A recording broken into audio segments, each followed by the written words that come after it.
disons, la crème du football de Dubaï. Au moment venu, nous allons, comme a dit le doyen Chafal, rencontrer la presse, échanger avec eux sur les grandes décisions que nous avons retenues. Mais sachez d'ores et déjà qu'on va commencer progressivement, en tout cas à injecter du sang neuf, parce que nous avons discuté avec beaucoup de jeunes qui sont là, qui sont présents ce soir, et qui ont déjà pris des initiatives en mettant en place, disons, des fans clubs. Il y a une stratégie à dérouler et qui permettra de remobiliser davantage la jeunesse de Diourbel autour de l'équipe. Mais je dis encore une fois que nous comptons beaucoup sur les populations, sur la presse, pour sensibiliser davantage ou mettre davantage de pression pour que Diourbel puisse avoir une infrastructure où on pourra s'exprimer, où on pourra jouer au football. Et là, vraiment, je pense que il y a un travail important. C'est vrai que Moustapha a dit que c'est un terrain déjà, c'est vrai.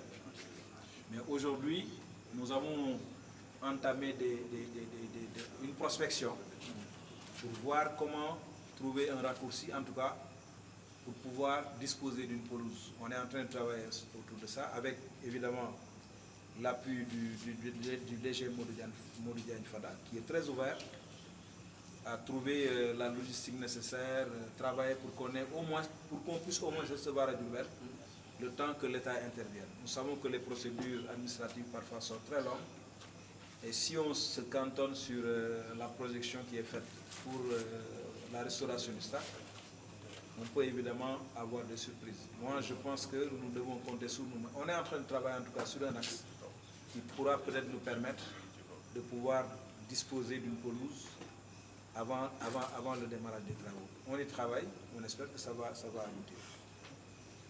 Pour le coût des déplacements de l'année dernière, bon, c'est vrai que je peux peut-être dire que il n'y a pas de grand changement. En tout cas, du point de vue en valeur absolue, il n'y a pas de grande différence entre le fait de jouer, de rester à Diourbel.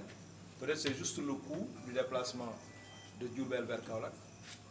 Ça ne coûte pas, ça nous coûte peut-être 100 000 francs le déplacement. Hein. Le déplacement nous coûte 100 000 francs. Sur 15 journées, ça va nous coûter 1,5 million. Donc vraiment, l'impact n'est pas significatif. Moi, je pense que ce qui est le plus important, c'est l'adhésion de la population derrière l'équipe.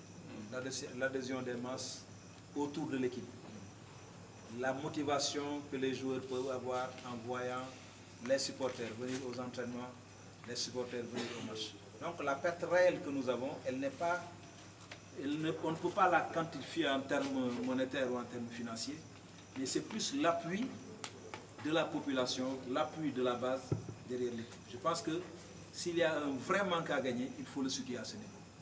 Mais le fait que l'équipe se déplace, en termes financiers, ça ne nous gêne pas trop. Moi, je pense que le problème, c'est surtout aujourd'hui disposer d'un stade fonctionnel pour pouvoir s'entraîner régulièrement sur un terrain sur lequel nous allons recevoir. Et recevoir chez nous. Et ça nous manque. C'est vrai que ça nous manque. Diourbel a été, je pense que la dernière année où l'équipe a terminé 3e, a terminé sur le podium, on n'avait pas perdu de match à Diourbel. On a joué 14 matchs, 13 matchs à Diourbel sans perdre un seul match. Donc vraiment, c'était notre jardin. Diourbel était imprenable. Il est vrai qu'à Kaolack, on a été 3e. Donc là, c'est vrai qu'on était dans une dynamique. Mais c'est que c'est fatigant, je comprends bien, c'est fatigant que les Diourbelais puissent se déplacer chaque week-end pour aller à Kaolack ou bien aller trouver l'équipe. Mais je pense qu'on doit se mobiliser davantage. Il ne faut pas baisser les bras. Ce n'est pas évident, mais on va se battre. Et on compte beaucoup aussi sur votre appui, votre voix porte. Nous avons besoin de vous. Nous avons besoin de votre soutien en ces moments. Et nous comptons énormément aussi sur l'appui des populations. Je pense qu'aujourd'hui, comme l'a dit le doyen, je reviens souvent dessus, c'est vrai qu'il y a une rupture, il est vrai, entre notre service de communication et la presse. Nous reconnaissons que quand même, il y a certains manquements et nous allons travailler pour davantage huiler les relations et surtout mettre en place un dispositif permanent qui permettra de pouvoir disposer d'informations quand vous en aurez besoin. Une proposition a été faite, nous allons analyser tout ça, mais nous travaillons aussi autour d'un package global, autour du marketing, autour de la communication. Et évidemment, nous avons besoin de la presse pour le portage de cette stratégie. Et nous allons peut-être y revenir très rapidement. Et ça nous permettra de communier davantage. On a besoin de vous, surtout quand l'équipe joue à Kaolack, l'équipe se prépare à Diourbel. On a besoin d'une sensibilisation des populations. On a besoin aussi de partager, d'avoir un feedback en provenance de ce que nous faisons surtout avoir le retour des populations.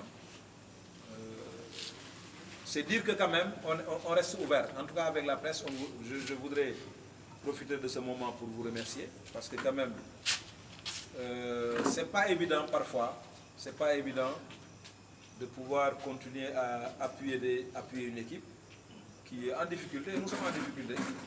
Et la difficulté, évidemment, malheureusement, ne vient pas à 100% de nous. Comme vous l'avez dit, on ne peut pas parler de football sans infrastructure. On ne peut pas parler de football. Aujourd'hui, on est obligé de retourner à Kaolack. On a pensé aller à Thiès, mais déjà à Thiès, nous avons 3 équipes de Ligue 2. On a pensé aller à Fatick. À Fatick, il y a 2 équipes de Ligue 2. On a pensé aller à Mbour, où il y a 2 équipes de Ligue 2. Finalement, on était obligé de se rabattre sur Kaolack. Mais on va se battre pour quand même avoir une ère sur laquelle nous pouvons recevoir.